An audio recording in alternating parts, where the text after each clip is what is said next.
Hi, this is Jason, and this is my daily vlog called Living with CMT. I hope you enjoy. Just in case you hadn't guessed, it's bonfire night. I just thought I'd come out and just do a little bit of filming of the night sky. There isn't much happening, to be honest. There's quite a lot of fireworks going off here, there and everywhere. I keep seeing the odd bits. Most of them have already finished now, I think. I'm not quite sure. Although you can hear the noises going off, as you've just heard that. There are still quite a few going off, and loud bangs and all sorts. For some reason my camera keeps trying to focus, then coming out of focus. It's ever so strange. But yeah, this is the night sky. I wouldn't mind if it was really, really late, but it isn't. It's only, what, a few minutes past 7, I think it is. Move my fingers off the screen, that might help. Haven't caught any in the sky yet. Yeah, there's the odd one. I see little bits of flashes every so often. Not much, fair enough. But with it being bonfire night, got one there. Fascinates me actually that people would spend so much money on something that disappears in a few hours. And of course you get the sirens, there's a firework there, and there's one there as well. They're all over now, they're sort of going off in bits. Can you see over there? Just make it out in the background there, look, see it? There's a tree in the way, unfortunately, but not coming off too bad, is it? Can hear them all going off. I've just seen a few in the sky there, look. Can't zoom in, because otherwise it just will literally blur up and I won't be able to see a thing. Like I say, I don't know why it keeps focusing in and out, I've no idea. As you can tell, some people are letting them off in the back gardens, which is normal. See them there, look in the distance. There's quite a few going off actually over there.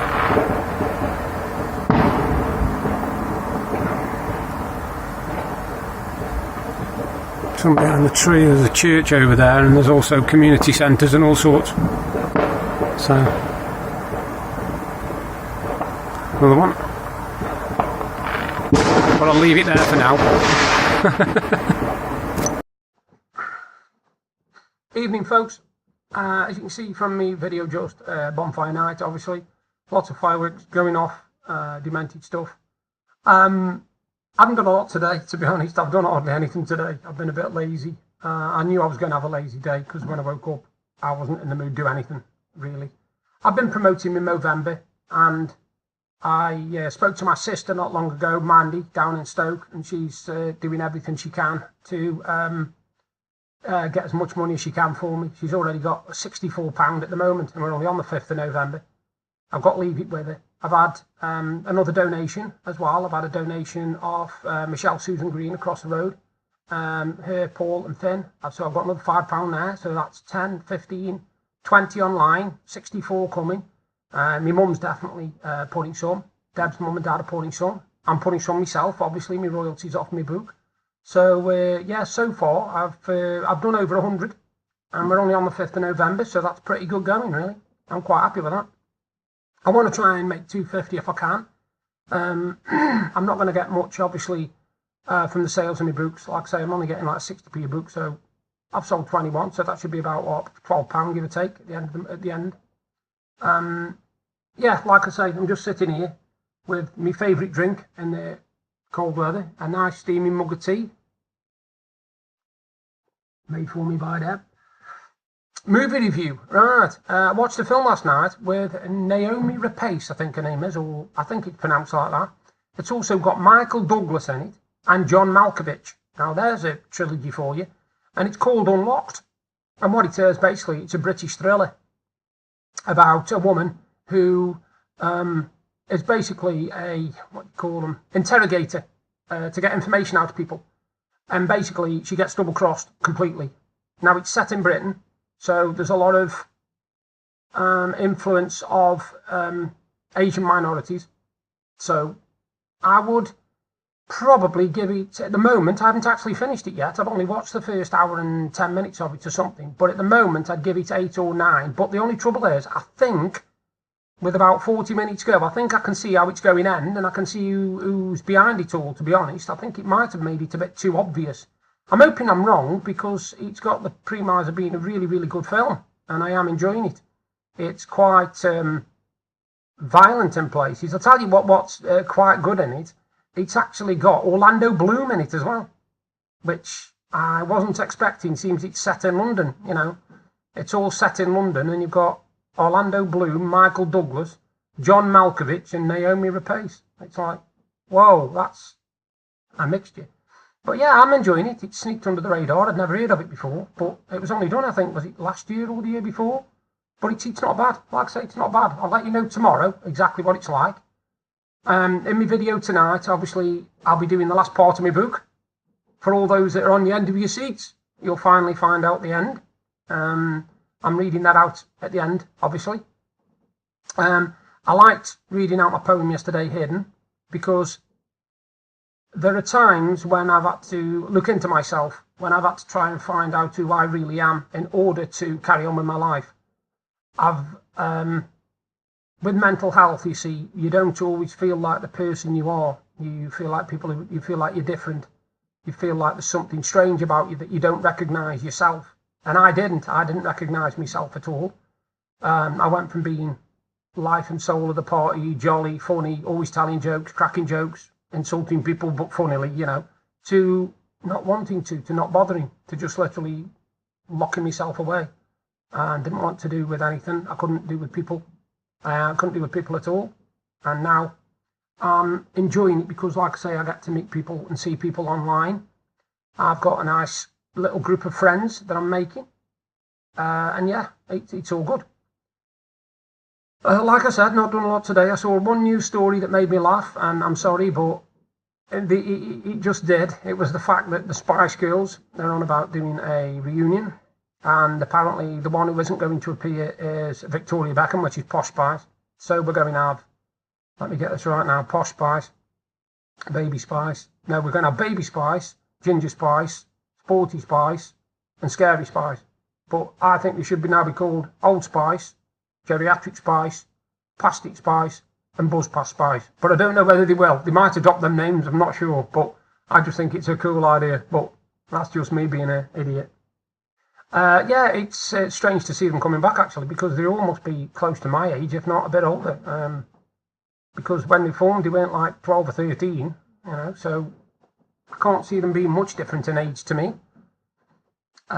One thing I will say is, when I was married before, when I was married to the lady I keep referring to as Psycho, she actually was the image of Baby Spice. She looked like Emma Bunton. She really did look like Emma Bunton. And I did have a picture actually of a holiday down in Cornwall where there's a picture of her actually standing outside on the grass in front of the hotel, and she has the actual image of Baby Spice, and I mean the image, and it is scary to see, trust me, very scary. Yeah, that's when she became Scary Spice. Yeah, so I just saw that story, and I just thought it was quite hilarious that you know, the Spice Girls are on about reforming. Now, a lot of people are going on because some people won't wear poppies, and people give them grief. But some of them have got reasons. Now, one footballer, which is Nemanja Matic, he refuses to wear a poppy, and he won't wear a poppy because he says basically it reminds him of when his village was bombed when he was 12 years old. And you can understand that, because if you've got something that brings back bad memories, you tend to avoid it. So in those circumstances, I can see why he would avoid it. What I cannot stand, and I think it's absolutely deplorable, is those people that say they won't wear a poppy because it is glorifying war. These are the same people who will play Call of Duty, Battlefield. You know, they will play these games where it says reenactment of actual war battles, but they won't wear a poppy because it's glorifying war. Well, how hypocritical can you possibly get? If you're saying that wearing a poppy, which is a symbol of remembrance, because you're remembering all those that basically have given their lives so that you can have the life you've got now. And if you are basically saying that that is glorifying war, while at the same time playing a game which is basically shooting as many people dead as you possibly can, then I'm sorry, you are a hypocrite beyond hypocrites. I wear a poppy, and I wear it with pride. And I wrote a poem a while ago called "I Wasn't There," and I will definitely read that out on my November the 11th post, which will be Memorial Sunday, and that's the Sunday coming up. I will be reading that out then, and it's one of my most popular poems because I actually I could not imagine what it must have been like to live your life in a trench, basically, not knowing if that was going to be your last day, and if you sticking your head up above that would get your head taken off, and the anticipation or the fear of getting a call to say, climb out and run straight at the enemy, because that's what they did, you know. And it must have been absolutely horrendous for children, well, they were children really, for lads of 17, 18 years old to basically have their lives taken off them. As soon as they, you know, were put in the hands of the commanding officers or whatever, that was it really. And how many people died from mud and half a mile of sludge and crap that you wouldn't even grow plants on, you know, it's astonishing. So anybody who tells me that I'm glorifying war by wearing a poppy, I'm sorry, but you can shove it where the sun don't shine, because I have never been in a position where I've been able to do anything like that because of physical reasons. I don't know if I'd have made a very good army person or navy or whatever. I know a lot of people who've gone into the army. I know a lot of people who've had careers in the army. So I am not going to stand by and say that wearing a poppy glorifies war, because it doesn't. And that's my rant over for today, because it just annoys the hell out of me. Okay, folks, it's the final part of Lucky You. Opening the second drawer, he could see this too contained no money. A large folder was the only occupant of the drawer, and he lifted it to see what was underneath. As he did so, several items fell onto the floor. As he reached down to pick them up, he stopped dead. Amongst the things that had fallen on the carpet were several photos. Simple 7 by 5 inch prints. Some colour, some black and white. They showed a man at different stages doing different things. Here he was sitting on a bench, walking the street, talking to an old man. He rifled through the pictures and they all contained the same man. Him. He couldn't take in what he was seeing. What the fuck? There were several letters in the folder and each was dated. He gathered them up and after putting them in order he started to read. The first was from a company called The Finders, and it read, "Dear Mrs. Wilson, many thanks for contacting us. I'm sorry to hear about your late husband's passing and we wish to extend our deepest sincerity in this matter. I'm pleased to tell you that we can take on your case and locate your missing son. I see from the evidence provided that you had to give him up for adoption over 30 years ago because of your age. You state that being in your early 40s you did not expect to ever have a child and had given up hope. Fate works in mysterious ways, Mrs. Wilson. I'll write again soon when I have further information. It also states you do not like phones or modern technology and have asked for all correspondence to be handwritten. This is no problem. Once again, thanks for contacting us. Sam White of The Finders." The next one was a copy of a birth certificate dated 1986. He could see the parents' names, Jean Mary Wilson and Alexander Thomas Wilson. He stared at the names. The next was another letter from Sam White. "Dear Jean, thank you for all the information you provided to assist us in searching for your son. I'm pleased to tell you we've managed to ascertain what happened to him once he'd been fostered out. It appears he went to a couple called Paul and Caroline Connor and that he was with them for several years until a family breakdown meant he had to be rehoused. We are still searching for more information, but I'm pleased to say that the search is proving very fruitful and I hope to have more information soon." He could feel something deep within him, eating at his very soul. He wanted to stop. He tried to stop. He carried on reading. Another letter from Sam White. "Dear Jean, I'm very pleased to tell you we've located your missing son and that fate must be a friend of yours. He is actually not that far from you. It appears that after living with Mr. and Mrs. Cooper, his life went a little downhill from there. He was fostered by several families, but he never managed to settle with anyone in particular. He joined the army in 2004 and stayed for 5 years. He left, and with no job or future prospects, he ended up on the streets, which is where he is now. I enclose a photo of your son. Sorry, it's a bit out of focus. I was standing at the end of an alley when I believe he resides. John skipped through the photos till he came upon the one of him sitting and talking to Mac. It was slightly out of focus, but the worrying thing was that it was recent. Very recent. In fact, it must have been in the last couple of weeks or so. I will give you a few days to take all this in, as it must be a lot to handle. Please let me know how you want to proceed. Sam White. He realised he had only one side of the correspondence and cursed the fact. The next. Jean, thanks for getting back to me soon and for letting me know how you want to proceed. I can indeed approach your son and try and explain the situation. I need to check his criminal record first, you understand, as I have no intention of dealing with a violent man. I will check over the next couple of days, and if it's safe to proceed, I will be in touch. Well, John definitely had not been approached by anyone. Another letter from Sam, but he noticed straight away the change in tone. Dear Mrs. Wilson, I have to let you know I did try to contact your son, who by the way is known as John, and I was unceremoniously thrown to the floor in front of a street full of people. I must emphasise that I shall attempt to approach him again, and if there is another assault upon my person, then we will be forced to drop you as a client. Sam. That was the last letter from Sam, and John just looked at the folder, unable and unwilling to take in the implications. He looked back at the drawer and saw that there was a bank book lying on the bottom of it. Gathering it in his hands, he noticed the cut on his hand was once more weeping with blood, and at the same time his eyes were blurring up with the realisation of what he was reading. He opened the bank book to see a balance of £64,000. Accompanying the book was a small envelope that contained a handwritten letter. Dear Mrs. Wilson, thank you for your recent application to open a bank account with us.